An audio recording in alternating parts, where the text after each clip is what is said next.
What's going on, YouTube? This is what would Josh do, and this is a super exciting video because Sharge, we know them as somebody who makes high-powered power banks, wireless power banks, stuff like that. They reached out to me and they asked me if I would like to review this, and I said abso-freaking-lutely, because I am on the hunt for the perfect power bank that also has the built-in prongs. So this is that power bank. That's the second one, by the way. This is the unboxing. I've already been using one. But here we go. So the packaging says retractable 3-in-1 power bank, 10,000 milliamp hours, power delivery 30 watts. So it looks like there's two different color choices there. That'd be cool to get the second one and compare both of them, but it is what it is. I definitely would like this one because the screen's hard to read on this white version because it's a white LED. It would be much more pronounced on this one. So I do recommend getting this color. But anyways, so here's the back of it. So it shows it's charging a phone with the built-in cable and a watch with the available USB-C port on the side of it. And then we've got some pretty good specifications and stats here on the back. Feel free to pause that and read any of that for yourself. And then here we've got iconic transparent design, advanced scan technology, compact size, foldable plug, pixel display. Freaking dude, and also Sharge, man, they've been killing it. They made these things, and these things are awesome too. Little displays on them that tell you how fast things are charging. So I'm just super excited to have something new to unbox and show you guys, which I've got several of them, by the way. Today's going to be a long day for recording videos. But there's the information on the bottom of it. And it's also got the dimensions printed on the box. All right, let's open it up. So quick start guide. You got the power bank, you got the display, you got the USB-C in and out port, and then you have the USB-C cable there that's in and out as well. So you have three different, I almost said two, but three different ways to charge it. You can use the built-in cable if you can't find a USB-C cable, or you can use a cable you supply, or you could use the AC adapter on it. So, it says open me, absolutely. It does not have a quick, easy pull thing, which they should do. So I'm just gonna go ahead and do it the aggressive way. And then we have the power bank right here. And then that's it. It's super simple. There's nothing else in the box because you don't need a cable. You got a cable built right into it. And then peel that off, and there's a whole lot of it here. So let's just get it all off. And there you go. There's the freaking power bank, man. It looks freaking good. I like it. It is, first thing my wife said, and the first thing I said is it's a little chunky. It is a little bit on the thicker side, but it's got the AC adapter. So let's just call it even. Let's just say that's good enough. Because honestly, comparing like a more powerful 65 watt charger, it's exactly the same. So yeah, this is from a different company. It is more powerful. So it's really not that bad. Oh, okay. So on the back, let's focus on this information. Okay, so on the back, we've got some good old information there. You can go ahead and pause that and read it. And then we have some safety listings here. And then we have that AC port. All right, so taking a look, you got a little handle. I actually really like this. I've been bringing this thing to work, and it's nice to be able to hold it by the little lanyard here. The cable, you know, it's a little bit of a weird, not used to seeing something like that. It's kind of like in there. It does have a little like nipple there to grab onto it. So I just kind of lift it up a little bit and then pull it out. But it gets quite long for what it is. That's awesome. So then it just kind of retracts back in there. So pretty convenient. It has the most different amount of like lengths that I've seen in one of these. It can go lots of different lengths where it like auto locks. Now I'm getting to go all back in. And then we have that USB-C in and out port on the side there in case, you know, you want to charge a second device, or if you're someone that's really hard on cables and you destroyed this cable. But if you're someone that's really hard on cables, or you're giving this to somebody that is, I would probably just give them something else, you know? So I haven't destroyed a cable yet. I have no reason to think that it will fail because none of my other retractable built-in cable power banks have failed. So, all right, press the button. It says 66%. So now what I'm going to do is reset these guys. All right. And then plug it in.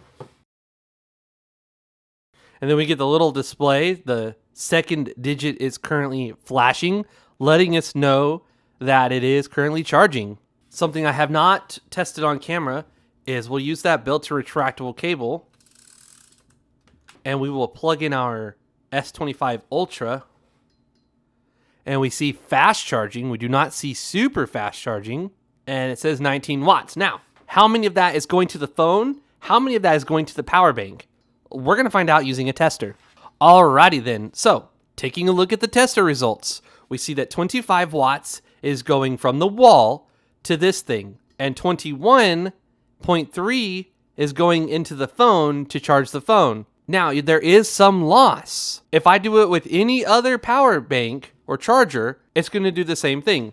So right now, and also based on the fact that this number is not being displayed, it's not flashing, it's safe to say that the battery in here is not currently charging. Now, what's going to happen is you're going to fully charge the phone, and once the phone gets fully charged, then it's going to start putting a very small charge into the phone, and it's going to start charging the battery in here. Okay, so we see that we're at 20 watts, right? That's not that fast. I honestly would love to have seen 30 watts of input. I do have some 30 watt in and out power banks just like this. It does have a built-in cable, but it's not retractable, and it does 30 watts directly from the wall. So this is going to charge a little bit slower than my other ones that I currently have, but it's not the end of the world. Now, what happens if we plug in something that uses a low amount of power, or our phone is almost fully charged?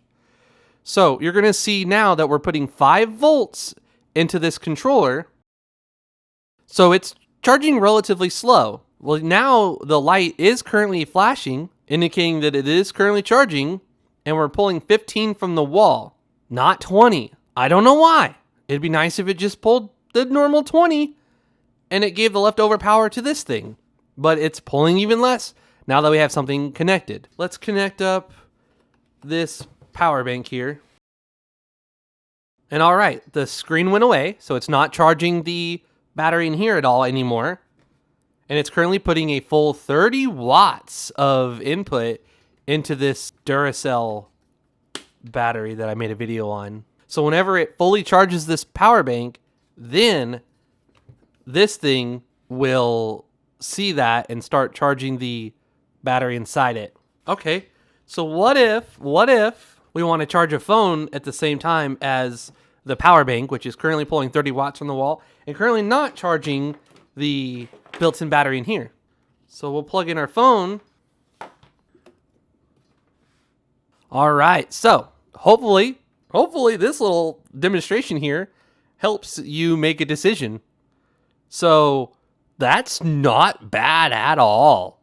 Like, honestly, it's really not. It's doing 8 watts for one of them, and it's doing 7 watts for the other, and we're drawing 18 watts total from the wall. That's not awful for a 30 watt charger that's splitting the power. I'm going to do a time lapse showing how long it takes to fully charge the battery, but first, I want to tell you if it's faster using the AC prongs or if it's faster using the built-in cable. All right, so we're just waiting on it to do its thing, and now it says it's pulling 19 watts. All right, so it's about exactly the same. It might actually be a tiny bit better because if you look, we're pulling 22 total watts from the wall right now, 22.2, because this is doing the actual converting. When you plug this in, this is doing the converting, and there is some loss there. There is loss going from here to here, right? But there's almost zero loss going from this cable to here. This is the most efficient way to do it. So it's more convenient, obviously, to just plug this into the wall, because sometimes I forget to carry a little charger like this with me around. So that's super convenient, but it is going to charge a hair faster using this because it's getting a full 19 watts into this guy. And I can actually demonstrate that by connecting this tester, and this tester is giving us exactly what is going into here. And this shows 19.9, call it 20 watts. Yeah, and on here it's showing 20 for the screen here, and now 22.4 from the wall. Alrighty, so I'd say when the opportunity presents itself, use the built-in cable to charge it if you have a little adapter, if you want it to charge that little tiny bit faster. I don't think it's going to be maybe a few minutes. I don't know. That's just really not that big of a difference. So I wouldn't stress about whether you use the AC or not on here. Because obviously it's there. It's meant to be used. It's convenient. It's just one thing you plug directly into a wall. I know it work. I don't have very many outlets or ways to charge things. So being able to plug this up under the desk and then just, take it off when it's fully charged and charge my phone anywhere I want in my office, like that's going to be super convenient. And I'm definitely going to use the AC prongs on here. But as you can see, we're getting 19.6 from the wall. So yeah, I don't know how much the battery in here is actually getting. I'd say probably 17 or 16 that the battery in here is actually getting from the AC port. So versus a full 20 when you connect it to it. Anyways, I guess what I could do is during my test, drain both of these. Let me drain this one and we'll do a time lapse and I'll insert it right after this.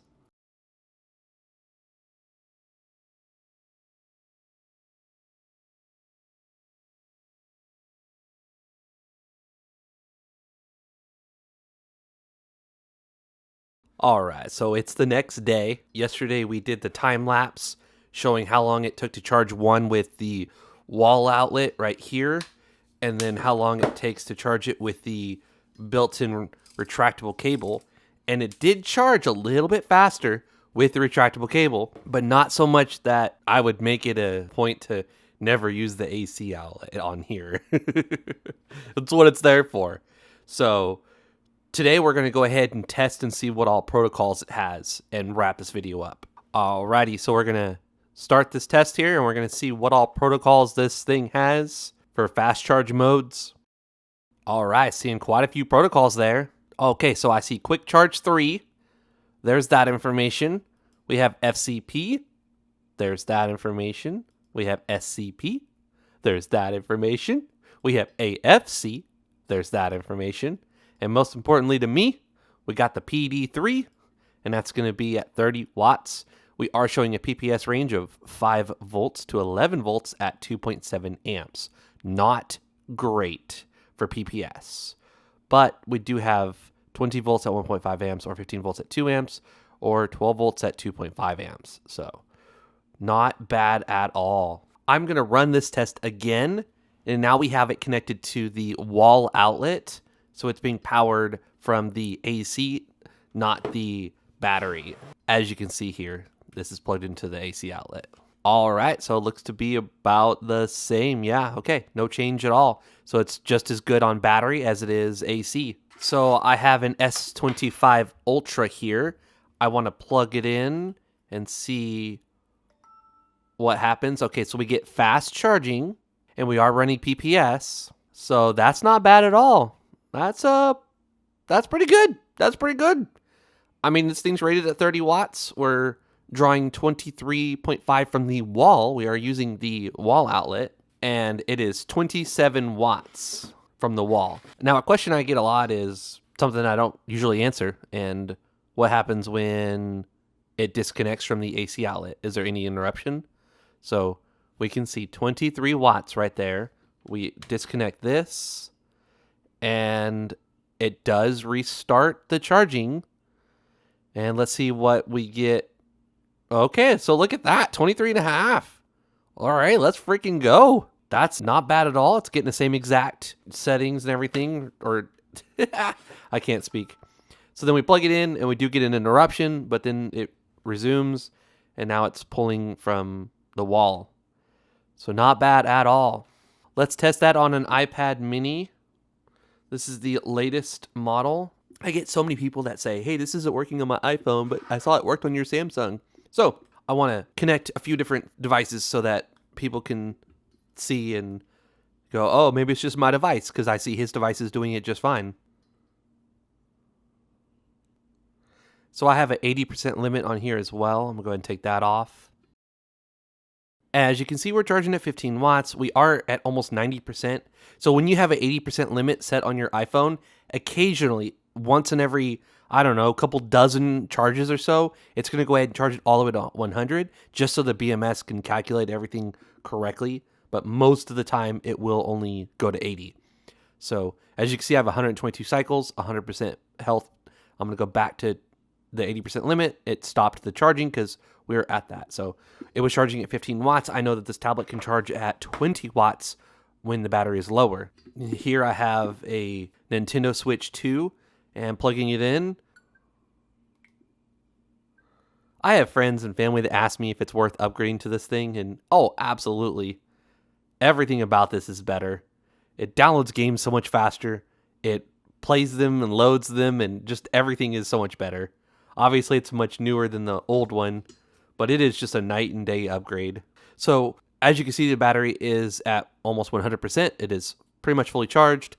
It's going to draw 20 watts at the max. So, and there shouldn't be any change if I turn off the power.